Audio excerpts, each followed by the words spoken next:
संघर्ष fast news सदैव आपल्या सेवेत. 16 मे शनिवार आणि पूर्वी समाज संघ शहापूर येथे संघर्ष पत्रकार संस्था व अभिनव संस्थेच्या माध्यमातून हा सत्कार सोहळा आदरणीय राजेंद्रजी पाटील साहेबांच्या या ठिकाणी ठेवलेला आहे. कर्जपण केली आहे त्यांची प्रेरणा देण्यासाठी या ठिकाणी आपण सत्कार समारंभ ठेवलेला आहे.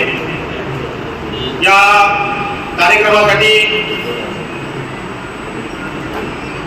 आवर्जून उपस्थित राहणारे माझे आदरणीय आणि जिल्हा मध्यवर्ती सहकारी बँकेचे अध्यक्ष राजेंद्र गोपाळजी पाटील साहेब हे या कार्यक्रमाला आवर्जून उपस्थित आहेत, कारण त्यांचा सत्कार आहे. या ठिकाणी आजचा कार्यक्रम प्रास्ताविक करत असताना मी सांगू इच्छितो की ठाणे जिल्हा बँकेमध्ये 2017 ते 2024 मध्ये 9 वर्ष यशस्वीरित्या त्यांनी कामगिरी केली. त्यांचं नाव आज ठाणे जिल्ह्यात पालघर जिल्ह्यात नव्हे तर महाराष्ट्रात आहे.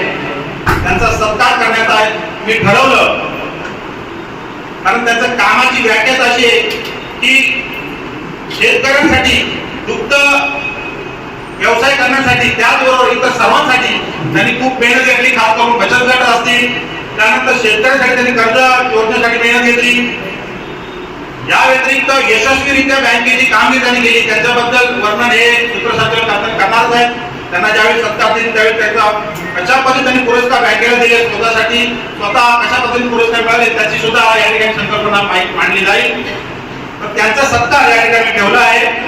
त्याचबरोबर बँकेमध्ये काम करणारे भुसेकर साहेब असतील, त्याचबरोबर कांबळे मॅडम असतील, त्यानंतर या ठिकाणी ज्यांनी बँकेमध्ये चांगल्या पद्धतीने ज्या कार्यक्रमामध्ये काम केलं त्यांचा या ठिकाणी सत्कार ठेवलेला आहे. त्याचबरोबर वेळात वेळ काढून मी बँकेमध्ये नवनियुक्त उपकार्यकारी मध्ये उपसीओ डेप्युटी सीओ ज्यांना आताच पद मिळालं त्या प्रकारची गोंडवले साहेब यांचा सुद्धा सत्कार ठेवला आहे. परंतु काही कामानिमित्त त्यांना याला वेळ भेटला नाही. त्यानंतर AR साहेब जे आहेत नवीन पाटील साहेब ते सुद्धा येतीलच. तर अशा व्यक्तींचा मी सत्कार ठेवलेला आहे. या ठिकाणी सांगायचं झालं की साहेब तुम्ही याच्या अगोदर एक माझे भाऊजी होते त्यांचं एक काव्य संग्रहाचं प्रकाशन मी केलं. कोरोनाच्या काळात त्यांना अचानक दुर्दैवी मृत्यू झाला, परंतु त्यांनी लिहिलेल्या ज्या कविता होत्या त्या कविता मी शोधून घेतल्या आणि त्यांचं पुस्तक या ठिकाणी छापलं आणि त्याचं आज प्रकाशन त्यांच्या कुटुंबियाच्या वतीने या ठिकाणी करण्यात आलं. त्याचं सुद्धा प्रकाशन या ठिकाणी झालेलं आहे. त्याचबरोबर या सत्कारानंतर मी तुम्हाला सांगितलं की ठाणे जिल्हा मध्यवर्ती बँकेतील शहापूर तालुक्यात मग सहाय्यक निबंधक अंतर्गत ज्या सोसायटी आहेत त्यांचे सचिव आणि चेअरमन किंवा त्यांची कमिटी हे असे की एवढी मेहनत घेते, मान आला की त्यांना झोप सुद्धा भेटत नसते, अशी मेहनत घेणारे सचिव चेअरमन त्यांची कमिटी त्यांचा सत्कार होणं गरजेचं आहे. वार्षिक सभेमध्ये चांगल्या पद्धतीने होतं, परंतु घाई असते मी स्वतः बघतो, परंतु त्या केलेल्या कामाचं त्यांचं चांगल्या पद्धतीने सत्कार व्हायला पाहिजे. म्हणून मी खासगी रीतीनं या ठिकाणी हा उपक्रम घेतलेला आहे आणि दरवर्षी हा उपक्रम घेण्याचा प्रयत्न करणार आहे. कारण प्रेरणा देण्यासाठी सहकारामध्ये सहकार म्हणजे बँकेमध्ये हे जे संस्था काम करतात त्यांना प्रेरणा मिळाली पाहिजे. कारण 68 संस्थांपैकी केवळ 13 जागा कमी जरी असला तर भविष्यात तो वाढला पाहिजे आणि त्यांना प्रेरणा देण्यासाठी हा उपक्रम या ठिकाणी आहे.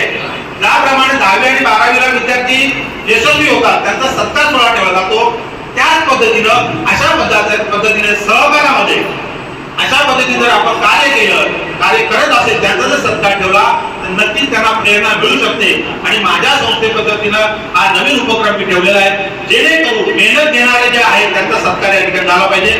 बँकेचे मॅनेजर सुद्धा असतील, पुढच्या वेळी मी मॅनेजरांचा सुद्धा सत्कार करणार आहे, कारण दिवस रात्र ते बँकेसाठी मेहनत घेत असतात आणि त्यांचा सुद्धा सत्कार खासगी पद्धतीने बँक ठेवते, परंतु खासगी पद्धतीने माझ्यासारख्या संस्थांच्या पत्रकार संस्थेमध्ये कसं करता घेता येईल यासाठी मी प्रयत्न करणार आहे. तर तसं त्याचा हा छोटासा पहिल्या वर्षाचा प्रयत्न आम्ही या ठिकाणी करत आहोत. त्यानंतर माझी स्वतःची संघर्ष पत्रकार संस्था जी आहे तिच्या माध्यमातून मी आयोजन केलेलं आहे. साहेब शहापूरमध्ये नाही तर ठाणे जिल्हा संघर्ष पत्रकार संघ संस्था ही कार्यरत आहे. 15 ते 20 पत्रकार या ठिकाणी कार्यरत आहे आणि सहकार्याच्या भाषेतून भावातून सहकार्याच्या प्रेरणेतून ते काम या ठिकाणी करतात. ठाणे जिल्ह्यात प्रत्येक तालुक्यात माझी संघाची शाखा आहे.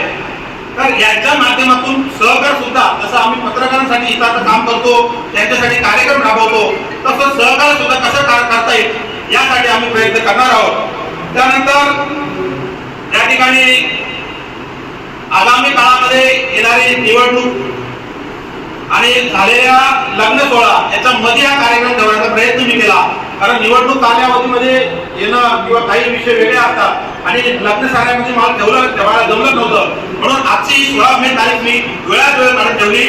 आपण सर्व या ठिकाणी चांगल्या भरपूर लोक आले आहेत, दर्दी लोक आहेत, साहेबांवर प्रेम करणारे लोक आहेत, माझ्या संस्थेवर प्रेम करणारे लोक आहेत असं मला या ठिकाणी दिसतं. त्याचबरोबर सहकार टिकला पाहिजे, जसं आम्ही पत्रकार क्षेत्रामध्ये पत्रकारिता टिकली पाहिजे तसं सहकार टिकला पाहिजे या भूमिकेने. सहकार म्हणजे बँक आणि बँक म्हणजे आपण सर्व. जर सहकार टिकला, बँक टिकली तर सहकार टिकणार आहे, म्हणून तिला टिकवण्यासाठी आपण सर्वांनी मेहनत घेतली पाहिजे. माझा त्यातला एक छोटासा प्रयत्न असं म्हणता येईल की अशा पद्धतीने प्रेरणादायी काम करून या ठिकाणी असे मेळावे घेऊन सहकारासाठी एक होईल. आणि या कार्यक्रमासाठी हा कार्यक्रम घेताना ज्यांनी मदत केली त्यामध्ये आजचे सूत्रसंचालक मनोजी मडके साहेब हे पूर्ण कार्यक्रमाचा अर्धा हिस्सा ते व्यवस्थित कार्यक्रम पार पाडतात, त्यांचं मी या ठिकाणी खऱ्या अर्थाने शब्दशः आभार व्यक्त करेल. त्यानंतर प्रकाश परडेसर यांनी काव्यसंग्रहाचं या ठिकाणी सूत्रसंचालक आहे त्यांचा सुद्धा मी आभार व्यक्त करेल. त्यानंतर या ठिकाणी चांगलं गायन ज्यांनी केलं ते आमचे मित्र संजयजी घरत साहेब त्यांचा सुद्धा मी या ठिकाणी आभार व्यक्त करतो. समाज संघाचा हॉल ज्यांनी दिला ते समाज संघाचे सर्व पदाधिकारी त्यात कालतो किशोरजी पुढव साहेब यांचा सुद्धा या कार्यक्रमानिमित्ताने आभार व्यक्त करतो. त्याचबरोबर संघर्ष पत्रकार संघाचे सर्व पदाधिकारी खास करून संजय बर्डे असतील, अंकुश सातपुते, अंकुश भोईर सर्व पदाधिकारी यांनी या ठिकाणी वेळात वेळ काढून मेहनत घेतली त्यांचा मी आभार व्यक्त करतो. आणि उपस्थित राहणारे सर्व सहकार क्षेत्रातील मान्यवरांचं चुकून काही स्टेजवर किंवा रावण राहिले असतील तर त्या सर्वांचं मी या ठिकाणी आभार व्यक्त करतो आणि माझं मनोगत या ठिकाणी प्रास्ताविक संपवतो. जय हिंद, जय महाराष्ट्र,